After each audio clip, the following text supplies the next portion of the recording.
Olá para você que nos acompanha aqui no Portal Metrópolis. Hoje a nossa conversa é com o pré-candidato à presidência da República, Renan Santos, que disputará o pleito eleitoral pelo partido Missão. Renan, seja bem-vindo aqui ao Metrópolis, mesmo que virtualmente. E eu começo lhe fazendo a seguinte pergunta. Muita gente acredita que a sua candidatura é um projeto para o futuro e não para 2026. Há um grande engajamento entre jovens, um crescimento maior do que outros candidatos até da terceira via que se colocaram, mas que ainda seria insuficiente para chegar ali em Flávio Bolsonaro e Lula, que disputam, né, a polarização que marca aí esses últimos anos de eleições no Brasil. Há como fazer um crescimento na sua candidatura até outubro de 2026? Olha, é uma candidatura para o futuro no sentido de que se você constrói o futuro no presente, uma hora ele chega, né? Então, com certeza, reeleger o Lula ou colocar o Flávio Bolsonaro é você permanecer nesse presente horroroso. Então, a gente sempre coloca um dos slogans nossos, o futuro é glorioso, e é no sentido de que a gente vai construir um futuro brilhante possível para o Brasil. E isso tem um senso de urgência. Eu preciso vencer as eleições agora, em 26, para poder fazer essa construção. E essa construção começa agora, naturalmente, começar entre os jovens, que é o que as pesquisas mais detectam. É natural porque todo fenômeno político inovador, ele começa, em geral, com jovens, em geral, com homens jovens. Né? Tirando o fenômeno do Mandami, que é a mais à esquerda, a esquerda também começa com fenômenos que envolvem o público feminino maior.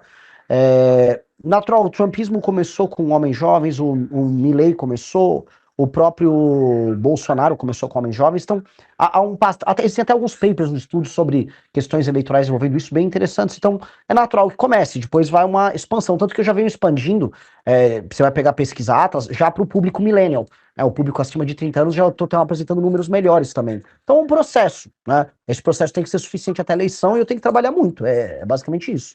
O senhor citou agora a candidatura de Bolsonaro em 2018. Renan Santos será em 2016 um candidato semelhante àquele que Bolsonaro foi em 2018, digamos assim, por um modelo disruptivo de se apresentar para a sociedade, digamos assim?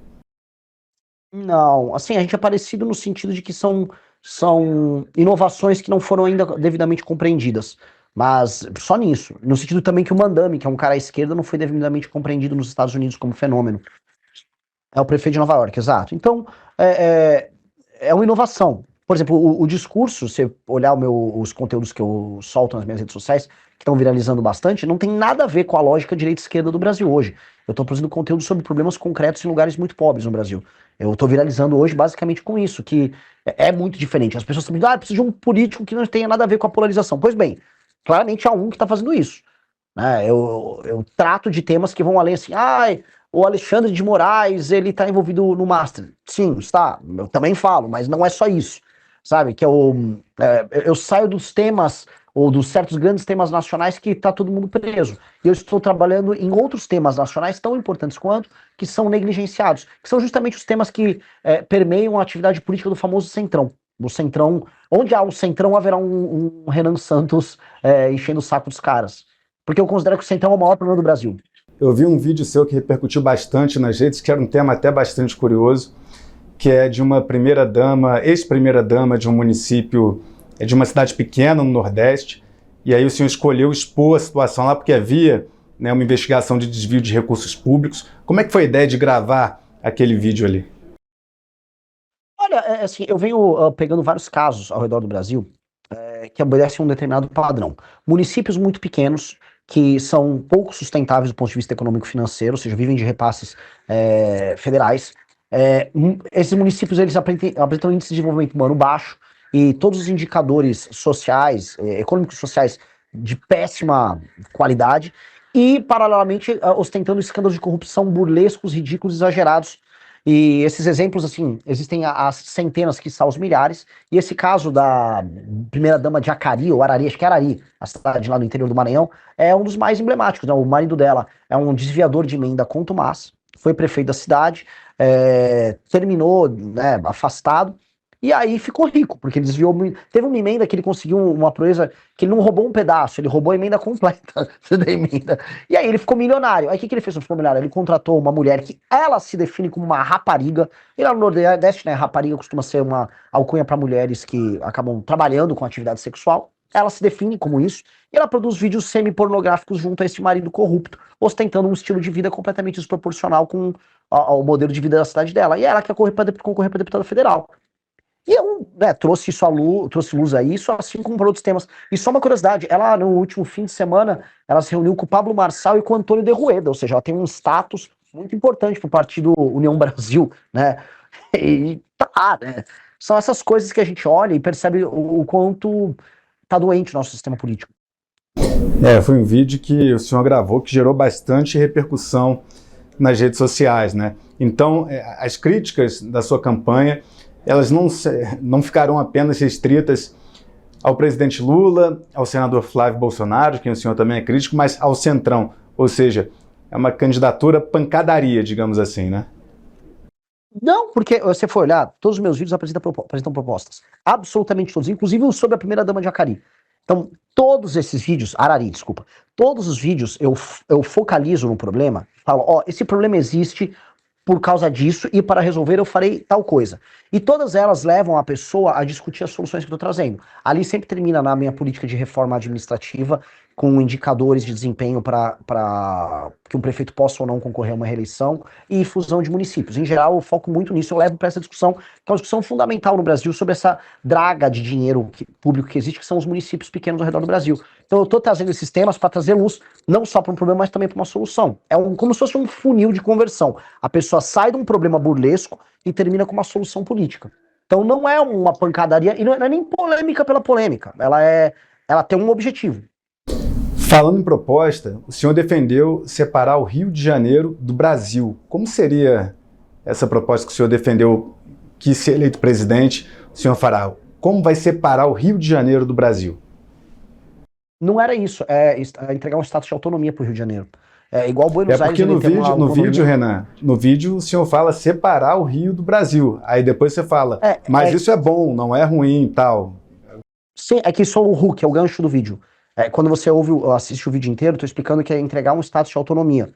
Porque existe toda aquela piada na internet de que, se a gente separar o Rio de Janeiro do Brasil, o Brasil se salva. Tem vários memes disso rodando, então eu brinquei com o meme, é um Hulk, é um gancho. O que tá apresentado ali, a gente até lançou um site que é Guanabara Livre, né, para falar sobre como restituir o estado da Guanabara, e é uma autonomia, igual Xangai tem autonomia, igual Hong Kong tem autonomia, igual Buenos Aires tem autonomia, você entregar o status de autonomia para que o orçamento do Rio de Janeiro fique lá, condicionado a determinadas atividades que teriam um status especial, como turismo, como produção de cultura e arte. O orçamento também fica condicionado ao desenvolvimento do combate ao crime organizado, porque infelizmente o Rio de Janeiro não consegue combater o próprio crime, que o orçamento fica muito espalhado, e ele é vítima também não só da Baixada, mas do restante do estado. Então, nesse sentido, é entregar esse status, porque a gente considera que o Rio de Janeiro é a porta de entrada para o Brasil, para o mundo.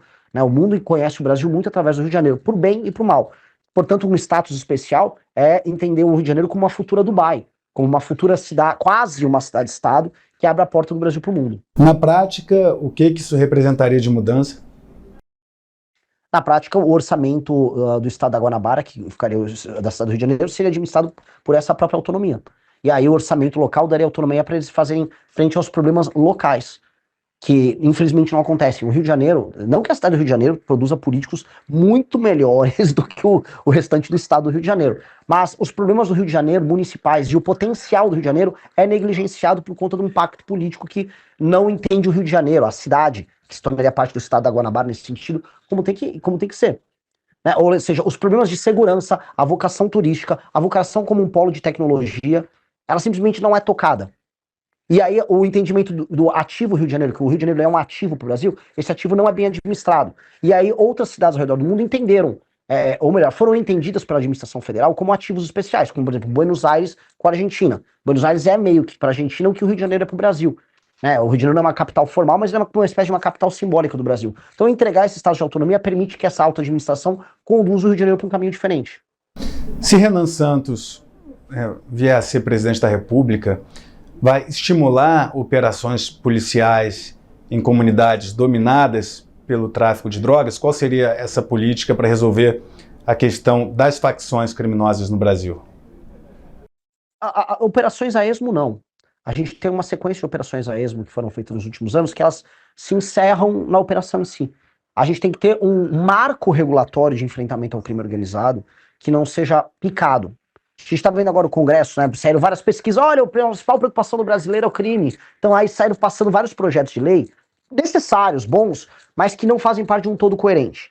O todo coerente significa fazer uma separação do ponto de vista jurídico dos membros das facções criminosas de um criminoso comum. Significa você ter um aumento de penas, você ter um novo projeto de construção de presídios, um novo modelo de administração prisional, que no Brasil é um caos total e completo. Significa entender como nós vamos reocupar as áreas que são tomadas hoje pelo crime organizado. Significa entender qual o papel da Polícia Federal e do governo federal na articulação das forças policiais regionais. Significa, portanto, ter um plano holístico para a gente enfrentar o crime organizado, não através de operações pontuais que têm um caráter marqueteiro, mas sim de uma solução definitiva, para o crime organizado, e dois, para reduzir, na prática, o número de homicídios, assaltos e roubo no Brasil, que é o que aflige o brasileiro.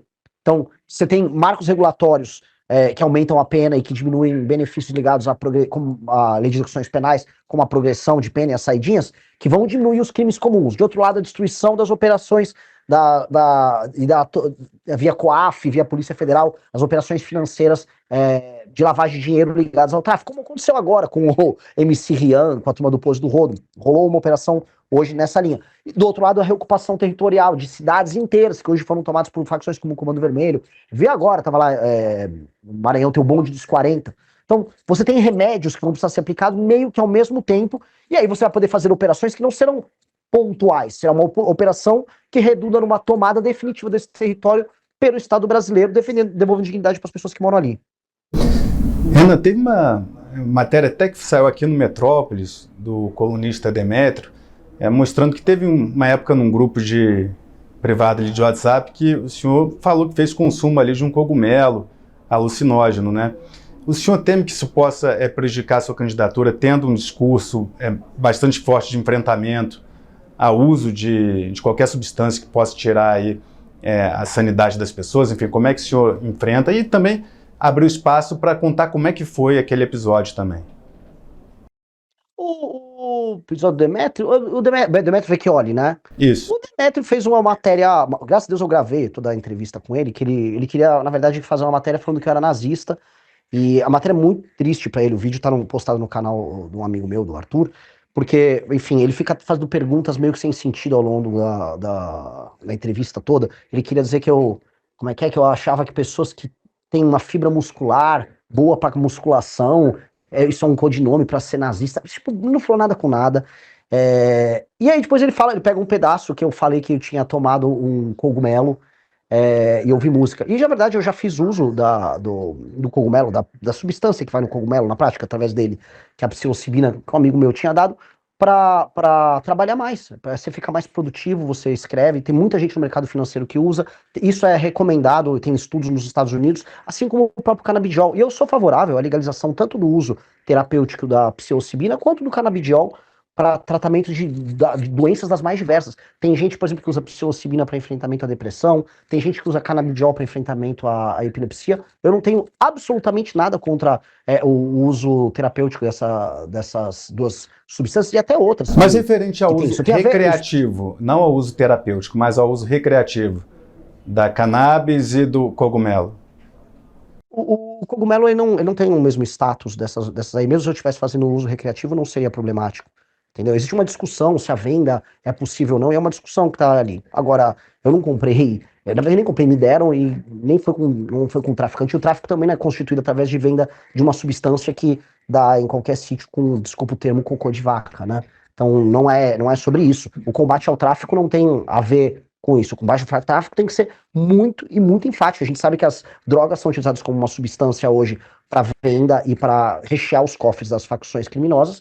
E hoje, inclusive por parte do PCC, a principal fonte é a exportação dessas drogas. Inclusive a operação que pegou hoje a turma do MC Rian em São Paulo e do próprio pessoal da Choquei, envolvia a lavagem desse dinheiro através de shows e através de páginas de fofoca, tá? Então, assim, a droga é um instrumento de venda para enriquecimento delas, mas existem toda uma miríade de outros negócios que envolve desde ocupação territorial, combustíveis, venda de gás, energia elétrica e serviços por parte do tráfico de drogas. Então a droga hoje é um instrumento a mais deles que precisa ser combativo para destruir essa operação, que no fundo é um estado paralelo.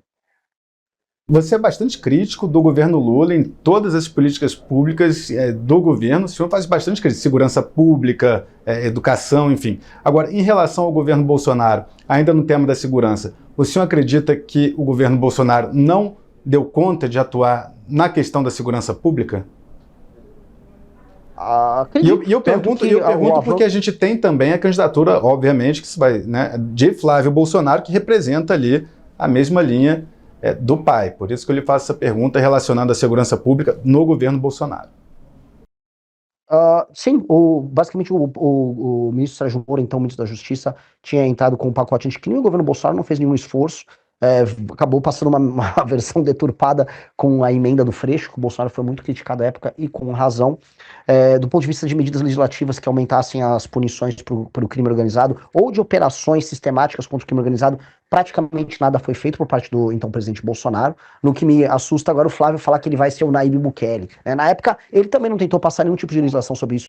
Na prática, inclusive, quando houve a discussão sobre passar no Senado a prisão em segunda instância, que foi o motivo da derrocada da própria Operação Lava Jato, e que também acaba interferindo na prisão de bandidos violentos, o Flávio também não fez porcaria nenhuma. Então, nunca houve vontade política, vamos dizer, enfática deles. Muito pelo contrário, se a gente pega a atuação do Flávio Bolsonaro na Assembleia Legislativa do Rio de Janeiro, o que ele fazia era ser próximo de uma das vertentes do crime organizado, que eram as milícias, né? Ele premiava o Adriano Nóbrega, era amigo, era próximo dele, tinha gente da família do Adriano Nóbrega no gabinete dele, aparentemente trabalhando com dinheiro em cash oriundo de salários. Então, não acho que haja essa vontade da parte deles. Nunca houve, isso é só marketing. O senhor acusou Flávio Bolsonaro de copiar discursos seus. Quais seriam esses discursos? Um exemplo é o discurso do Nordeste é a solução. Esse foi o cara de pau. A gente literalmente fez uma tour pelo Nordeste de carro, né? Ele não faz, ele vai com um jatinho, aparece, faz um evento do PL e vai embora. Explicando soluções políticas para o Nordeste e soluções econômicas para que o Nordeste seja solução para o problema político brasileiro. Tem toda uma tese nossa construída sobre isso, sobre como ao gerar classe média no Nordeste, a gente acaba gerando complexidade econômica, complexidade social e mudança nos padrões de voto do eleitor de lá. Com pesquisa mostrando cidades do Nordeste que, ao criarem atividade econômica mais complexa, alteraram a dinâmica de votação, diminuição da compra de voto. O Flávio, como ele quer ter voto no Nordeste, ele achou que, entendi, Nordeste é a solução, sei lá, porque eu vou ter voto lá. Isso é um exemplo dos mais bizarros. Outra coisa, quando eu dei uma série de entrevistas, inclusive aqui no Metrópolis, eu falei, primeira coisa que eu vou fazer é enfrentamento ao crime organizado e uma agenda fiscal muito, muito dura para resolver o problema fiscal que o Brasil está indo. Flávio, quais são as duas primeiras coisas que você vai fazer? Ele fala igualzinho.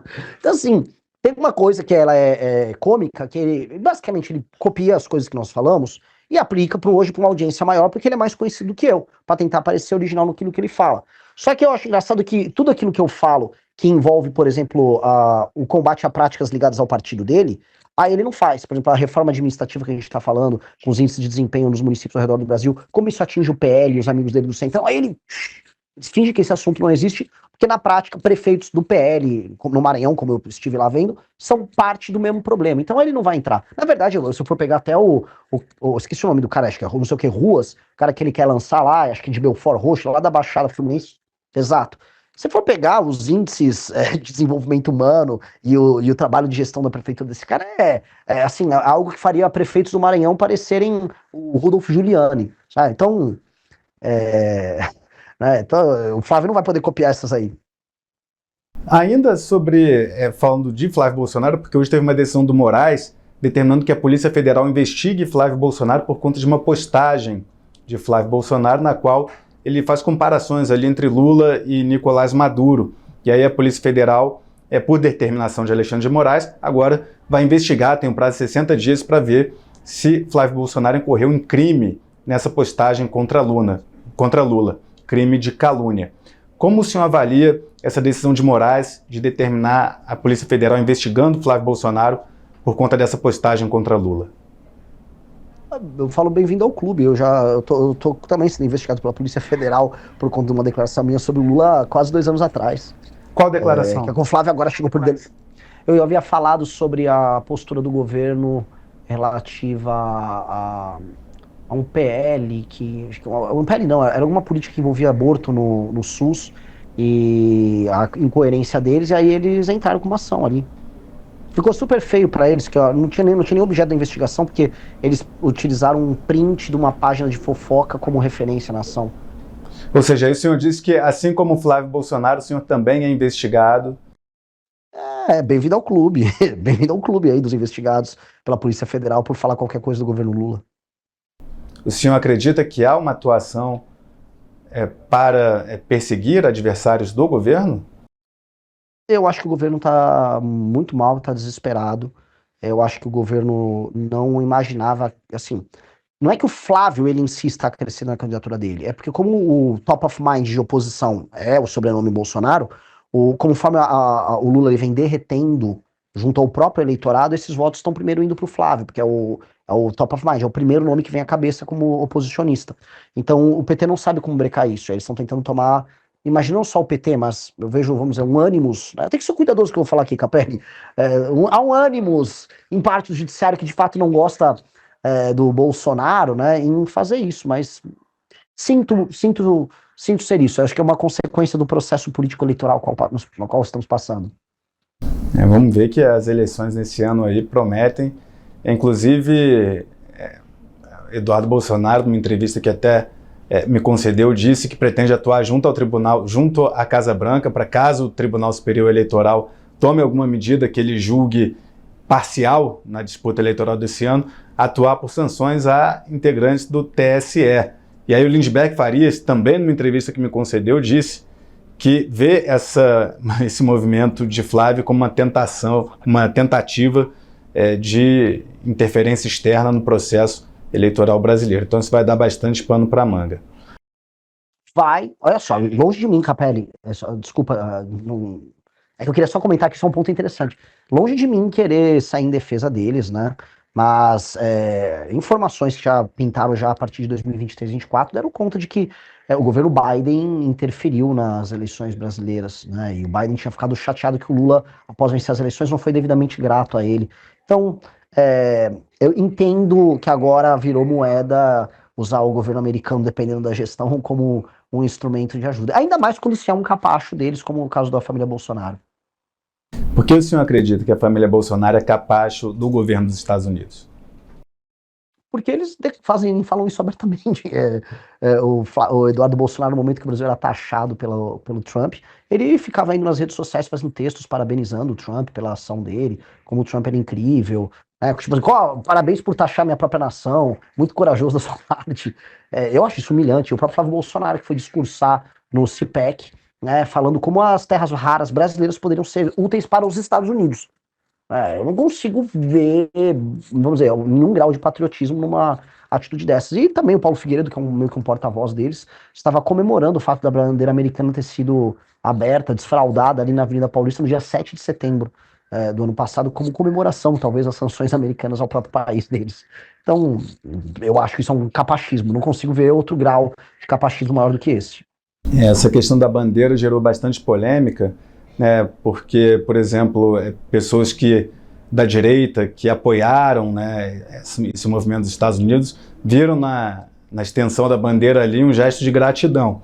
E outras figuras também da direita, como por exemplo o pastor Silas Malafaia, avaliaram que foi um equívoco grande ali ter botado uma bandeira de outro país naquele ato na Avenida Paulista. Agora, falando de economia, queria saber qual vai ser a linha econômica que o senhor vai defender durante a campanha para o Brasil.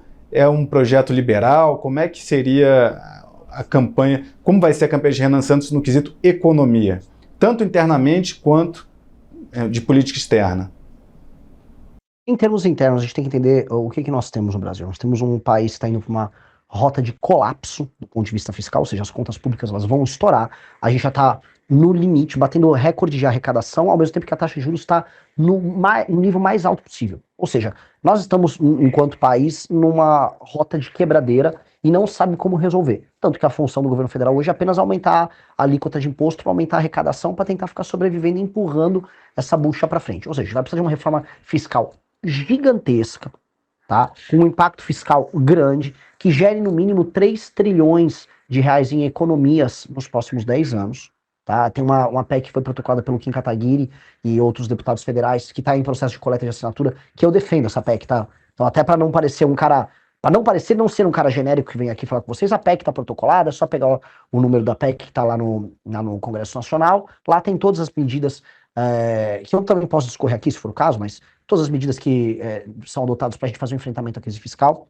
Então, com essa PEC é prevista lá, de acordo com os consultores da Câmara, 3,3 trilhões em economia em 10 anos, isso sem contar com a economia redundante da baixa natural que vai haver na taxa de juros. Né? O CDPP, que é um importante instituto que trabalha com políticas públicas, estima que uma medida similar, né, se adotar essas políticas, você pode baixar a taxa de juros já no médio prazo para a taxa de 5 pontos percentuais, o que teria um impacto econômico e nas contas públicas colossal, né? Um impacto inclusive na geração de riqueza. A gente acredita, e os melhores estudos de políticas públicas nos levam a isso, que o ajuste fiscal feito na parte da despesa é o mais duradouro e que funciona melhor. Então a gente vai ter que fazer um ajuste fiscal direcionado à parte de despesa. E aí, com base nisso, a gente vai abrir espaço fiscal para investimentos, e com novos marcos regulatórios, e assim, graças a Deus, passou a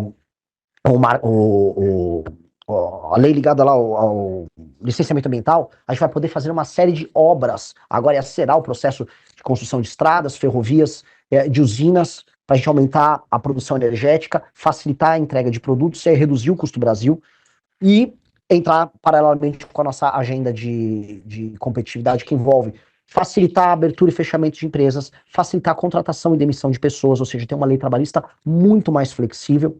E aí, juntando todos esses elementos... Facilitar a demissão de pessoas não é algo que depõe contra a classe trabalhadora, enfim, não é algo prejudicial no âmbito geral para a população, facilitar demissões? Não, na verdade, todas as experiências mundiais nos mostram que leis trabalhistas mais flexíveis em economias em desenvolvimento geram um desenvolvimento econômico mais rápido. A coisa mais preocupante para a classe trabalhadora é não ter trabalho, que é o que está acontecendo em boa parte do Brasil. As pessoas falam, o Brasil vive em pleno emprego. Não. O suposto pleno emprego são pessoas que estão indo procurar um emprego formal. Na prática, as pessoas estão vivendo de bicos, as pessoas estão vivendo de auxílios do governo e as pessoas estão vivendo de subemprego. E há um pequeno percentual vivendo do CLT e um grande percentual dos brasileiros estão vivendo de mês. Ou seja, é uma semi-informalidade que as pessoas estão vivendo. Então, este modelo que nós estamos vendo é um modelo inadequado, é uma gambiarra. E esta gambiarra não pode ser comemorada, ela tem que ser resolvida. A gente tem que gerar empregos de qualidade para as pessoas. Então, a melhor política para gerar empregos é ter empregos. E isso se dá através de uma política que não penalize o contratante e nem penalize o contratado. Você criar uma política que você acha que está protegendo o trabalhador, simplesmente dando medo no contratante em contratar, você vai fazer com que o contratante não contrate, que é um efeito na prática recessivo. Então, as melhores experiências em países de desenvolvimento agora, posso pegar Vietnã, posso pegar Índia, posso pegar a própria China, que apresenta um desempenho de crescimento de países de desenvolvimento muito superiores ao Brasil, nos mostra que a gente precisa flexibilizar essas leis. E é uma coisa que nós vamos fazer. Sim, perfeito. E aí, só fechando, o Capelli, não queria... Essa é a parte, vamos colocar aqui, liberal do nosso pacote. Do outro lado, nós temos que ter um olhar para as regiões menos desenvolvidas, que eu visitei agora no Maranhão, que estão numa situação de penúria. Não existe atividade econômica minimamente complexa em boa parte das regiões norte e nordeste do Brasil. E nessas regiões que há população, ou seja, há alguma densidade populacional, misturada a baixa atividade econômica, o Estado vai ter que atuar.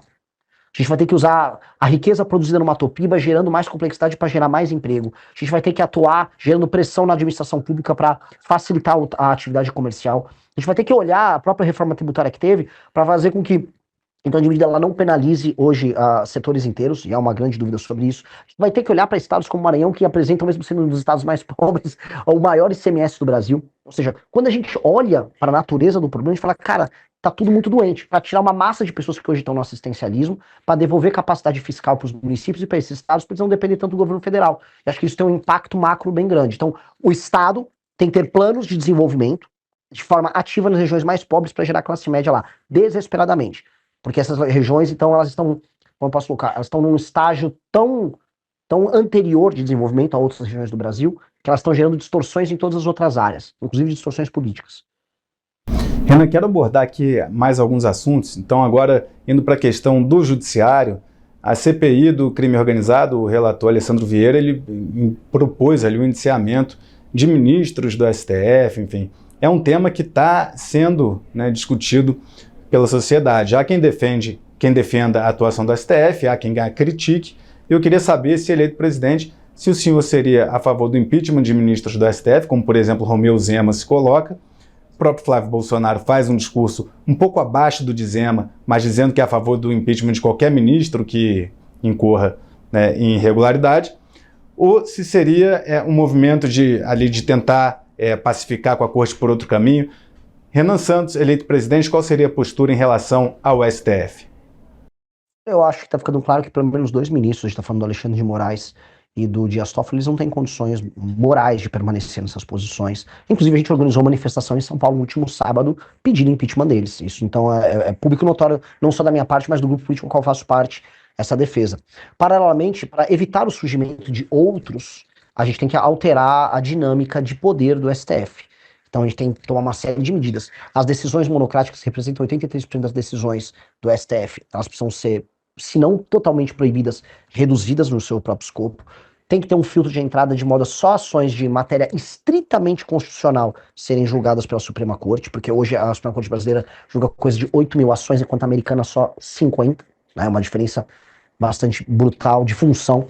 A gente tem que ter uma corte política feita com desembargadores que fiquem com mandato de 2 anos, que são sorteados a participar delas, para julgar, vamos dizer, os casos políticos envolvendo deputados e senadores, para que eles não fiquem na mão da Suprema Corte brasileira. A gente tem que impossibilitar, e sendo bem claro, impossibilitar qualquer tipo de atividade econômica com parentes e amigos de juízes e ministros da Suprema Corte e também do STJ, né, para impedir o que está acontecendo agora, como a gente está vendo. E aí, com base nisso, e também ter um prazo máximo para pedidos de vista que acontecem dentro da Suprema Corte, que com base nisso, aí o escopo da atuação do STF, que dá esses superpoderes para ele, diminui muito. E aí o STF volta para a caixa dele. São medidas que vão além do impeachment. Perfeito, Renan. Estou avisando aqui no estúdio aqui que a gente tem um prazo aqui, mas antes de encerrar a entrevista, eu sempre concedo ao meu entrevistado a oportunidade de dirigir umas palavras finais aqui para o público, mas eu queria só antes fazer uma rápida pergunta, só voltando àquela questão do cogumelo. Então, o consumo, o fato de o senhor ter consumido cogumelo alucinógeno não depõe contra a política de segurança pública que o senhor pretende implementar? Não, e por que iria depor? Não depõe, assim, isso não é a base. Mas o cogumelo, ele não é uma substância proibida. O cogumelo não é. Existe a questão da comercialização, que é uma questão que está em discussão. Ele em si não é. E eu acho, eu defendo, eu volto a colocar aqui, eu defendo que a substância psilocibina, assim como o próprio canabidiol, e é uma defesa pública minha já há muito tempo, que sejam utilizados como tratamento, e tem muitas doenças que podem ser tratadas com eles. Não tenho nenhum, assim, pra mim não é um tabu falar sobre isso, isso não interfere na nossa política contra o crime organizado em nenhuma medida. Até porque o crime organizado não é apenas o tráfico de drogas, ele é o tráfico de drogas somado a uma atividade que em si é política, que envolve a tomada, em última instância, do território brasileiro e do Estado brasileiro. Então, de maneira nenhuma. Sim, não é tabu, tanto que a gente tá falando aqui abertamente sobre a questão. Numa boa, e não deve ser. Inclusive, só uma coisa. Eu tenho revista publicada sobre isso. A revista Valete tem uma capa falando sobre a direita americana psicodélica, o Elon Musk. Só para dar um exemplo, o Elon Musk, o Steve Jobs já utilizaram isso em termos de produtividade. Tem gente que fala, isso aqui aumenta a tua produtividade, sua capacidade criativa. Gente no mercado financeiro usa, no mercado publicitário usa. É igual pessoas que usam remédios tarja preta para aumentar sua produtividade em vários lugares. Então, é uma discussão, isso aqui tem que ser legal. Eu acho que sim, essas substâncias elas têm um uso que pode ser terapêutico, muito útil, tem muitos papers e muitos estudos que levam essa discussão. Eu não tenho problema nenhum. A questão toda minha é com o tráfico de drogas e com o que nós devemos fazer sobre o tráfico de drogas. E vou te falar ainda uma coisa, Capelli, para melhorar ainda a tua matéria, tá? Depois de destruir o tráfico de drogas, eu sou a favor de que os estados possam fazer, para você ter uma liberdade em estabelecer algumas políticas penais. E se algum tipo de estado brasileiro, por exemplo, Santa Catarina, se depois a gente destruir completamente as facções, daqui 10, 15 anos, puder ter uma discussão sobre a legalização de alguma substância, a maconha, um exemplo, eu acho que é uma discussão super válida. Não tenho tabu em discutir isso. A minha abordagem sobre o crime organizado é uma abordagem holística sobre o crime organizado. Inclusive, o senhor chega a defender pena de morte em alguns casos? Eu defendi pena de morte para casos de estupro. Em casos de estupro? Casos de estupro incontroversos. Existem casos que são incontroversos que a pena de morte pode ser discutida e pode ser aplicada assim. Casos incontroversos que as provas materiais elas são absolutamente incontroversas. E como que seria? Porque Seria num cadeira país como o elétrica? Brasil, Seria injeção? Qual que seria o tipo de execução que o senhor aí propõe? vai caber o legislador discutir qual o método. Renan, muito obrigado pela sua participação. Queria lhe dar a oportunidade de dirigir aqui a palavra a quem está nos assistindo, fazer as suas considerações finais. Gostaria de agradecer a todos pelo espaço, agradecer ao Metrópolis pelo espaço, prometo retornar aí. E queria falar para todo mundo assim, o Brasil pode ser um lugar muito melhor do que ele realmente é. O Brasil pode ser um lugar em que a pobreza fique no passado, em que as coisas que eu vi rodando no Maranhão, né, a ausência total e completa de atividade econômica, a dependência total do Estado, esgoto a céu aberto, roubalheira como regra e não como exceção, esse Brasil ele pode deixar de existir. Que você não precisa imaginar que sua vida é viver numa favela, andar num transporte clandestino, depender de auxílio do governo. Não, a vida pode ser muito mais e muito melhor do que isso. E que há um impeditivo político que faça com que o Brasil seja a draga que ele tem. E o Brasil tem o potencial de ser uma das 5 maiores nações do mundo. O Brasil nasceu para ser uma dessas 5 maiores nações do mundo. O Brasil tem vocação imperial e nós precisamos construir esse Brasil. E com base nisso, agradeço a todos, agradeço também ao Capelli. E é isso. Até mais, galera. Muito obrigado, obrigado Renan Santos, obrigado a você que nos acompanha até agora. Siga as redes sociais do Metrópolis, a coluna Paulo Capelli em metrópolis.com. E é isso, um forte abraço, tchau, tchau.